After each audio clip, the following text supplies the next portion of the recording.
ሰው አይደለም እንዴ ያለፈው ነው ወይስ አይ ሰማዩን እንዴ? አይ ማየቱን ሲያል ልብ አይልም እንጂ መስማትም ይችላል። አስተውልም እንጂ ልጄ። ይገርማል። አይን እያለው የማይ ጆሮ እያለው የማይሰማ ምን ይሆን የሚባለው?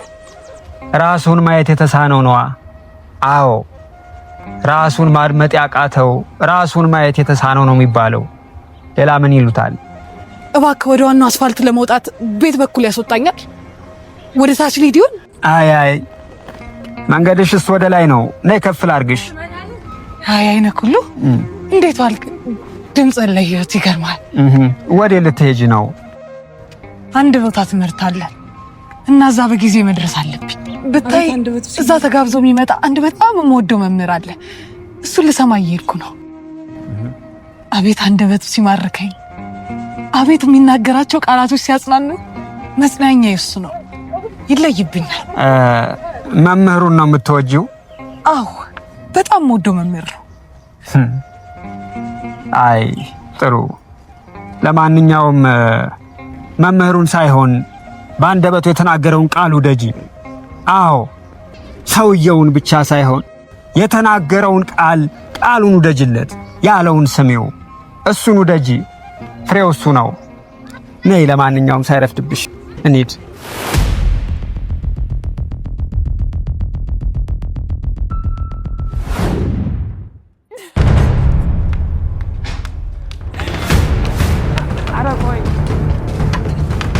አይዞሽ። ምንድነው?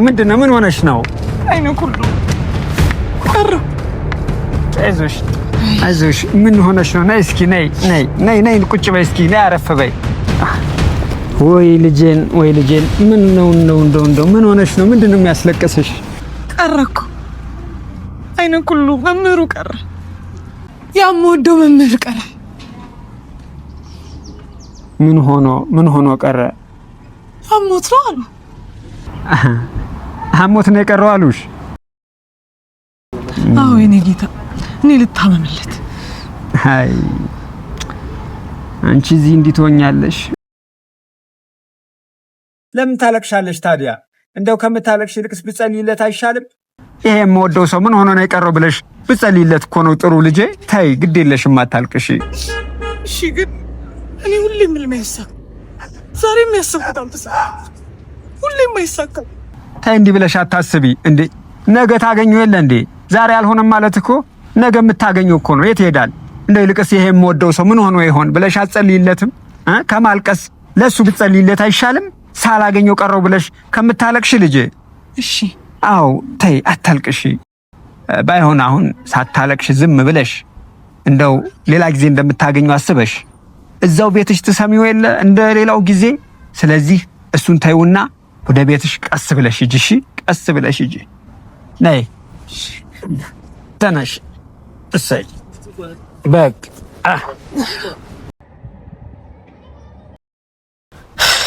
የጫማ ክር ተፈቷል። ሰራው ወይ አመሰግናለሁ። አይነ ኩሉ እሺ ቢጥላ አሁን ወዴት ውለህ ነው? እንደው የደከመህ ትመስላለህሳ። ሰውን ሳስተምር ነው ያልኩት። ፕሮግራም ላይ ነበርኩ። ታዲያ አስተማሪ ሆነ መድከምህ ምን ነው? በርታ እንጂ። ምን ማስተማርም እኮ ይከብዳል። ስጮህ አይደል እንዴ ሙሉ? ለምን ትጮሃለህ? መጮህ ለምን ነው? በዚህ ጊዜ ሰውን ካልጮክበት አይሰማ አይደነግጥ። አስደንግጠህ ነው የምታስተምረው ማለት ነው። ለማንኛውም ፍቅርን ሳትኖረው ለማስተማር አትሞክር፣ ፍሬ አያፈራምና። የምታስተምረውን የምትኖረው ከሆነ አያደክምም። አዎ የሚኖሩትን ማስተማር አድክሞ አያውቅም። ይኸውልህ ደግሞም ስራ እንዳያደክምህ ከፈለክ ኑረው። ስትኖረው አያደክምህም። እንደው ለመሆኑ ግን ስለምን ነበር ስታስተምር የነበረው? ተዋደዱ፣ ተፋቀሩ፣ መልካም ሁኑ፣ በተለይ ለቃላችሁ ታማኝ ሁኑ። ታዲያ ይህን የመሰለ ቃል ተናግረህ አንተ እንዴት መሆን ያቅተሃል? መዋደዱን መፋቀሩን እንዴት አትሆነው? ወይስ ደግሞ እንደው ትምህርትህን መድረኩ ላይ ብቻ ነው የምትናገረው ማለት ነው? እንዴትማ የምታውቀውን የምትናገርና የጻፍከውን የምትኖር ብትሆን ጠዋት መንገድ ላይ ጥላት የሄድካትን ሴት ማስተማር ትችል ነበረ። አዎ መንገድ ላይ ልትማር የምትችልን ሴት ጥለህ ነው አንተ ለመድረክ ሄድከው እና እኔ ብድለኝ በየመንገዱ ምጮው ወይስ የማን ሐዋርያ ነኝ በነጻ ማስተማር? ታዲያ ለምን መምህር ነኝ ትላለህ አንተ? መምህር ነኝ አላልክም? ጧት አንተ ልትሰማ ወደ መንገድ እየሄደች የነበረችን ሴት ጉድጓድ ልትገባ ስትል ጥላ ስታልፍ ነበር። ለሷ ምን አስተማርካት?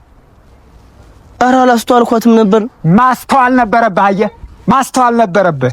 ለማንኛውም አንተ ለማስተማር ቁም እንጂ የሚማር በየመንገዱ በየቦታው አለ። አዎ ከቻልክስ በየመንገዱ የተስፋ ቃልን መስማት የሚፈልግ ይኖራልና ቃልህን ኑረው፣ በኖርክበት እንድታስተምር እንድትናገር። ሌላኛው ስለምን ነበር አስተማርኩ ያልከኝ? ቃልን ስለመጠበቅ፣ ለቃላቸው እንዲታመኑ። ይሄንም አጉድለሃል። ምን አድርጌ? ይኸውልህ እዛኛውን ፕሮግራም ላይ መገኘት ነበረብህ፣ ነገር ግን አልተገኘህም።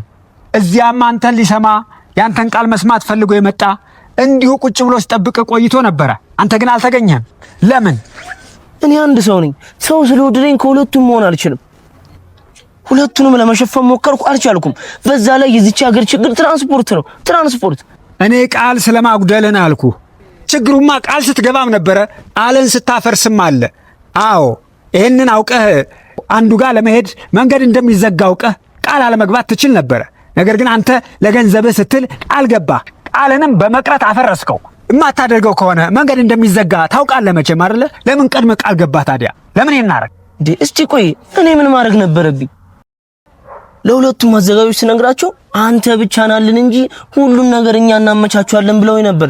የኔ ችግር እኮ አይደለም። እኔም ገንዘቡን ፈልገው ስለነበር እሺ ብዬ ተስማሙ። በቀርም እኮ የራሳቸው ችግር ነው አይደለም። ችግሩማ ያንተ ነው፣ ያንተ ነው።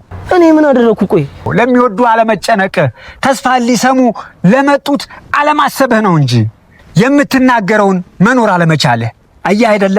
ስለ ቃል አለማጉደል ስታስተምር ውለህ አንተ ቃልን አጉድለህ ትገባለህ። ይሄ ታዲያ የቱ ነው ልኩ? እንደው ከቻልክስ መጀመሪያ አንተ ወይ ቃልህን ኑረው ወይ የምታውቀውን ቃል ተናገር። ቃል ካልተኖረ በድን ነው ልጄ። እባክህን ቃልህን በመኖር ነፍስ ዝራበት። ቃል የእምነት ዕዳ ነው እንዳለው ሎሬት ጸጋዬ ገብረ መድኅን የተናገርነውን ቃል በመኖር ነፍስ ካልዘራንበት በሰው ልብ ውስጥ አይቀመጥም። ይልቁንም ድንጋይ ላይ ውሃ እንደማፍሰስ ነው። ለጊዜው የተሰማን ቢመስለንም ሲነጋ የሚረሳ ይሆናል። ስለዚህም ቃላችሁን በመኖር ነፍስ የምትዘሩበት ሁኑ። ቃላችሁን የምትኖሩ ሁኑ።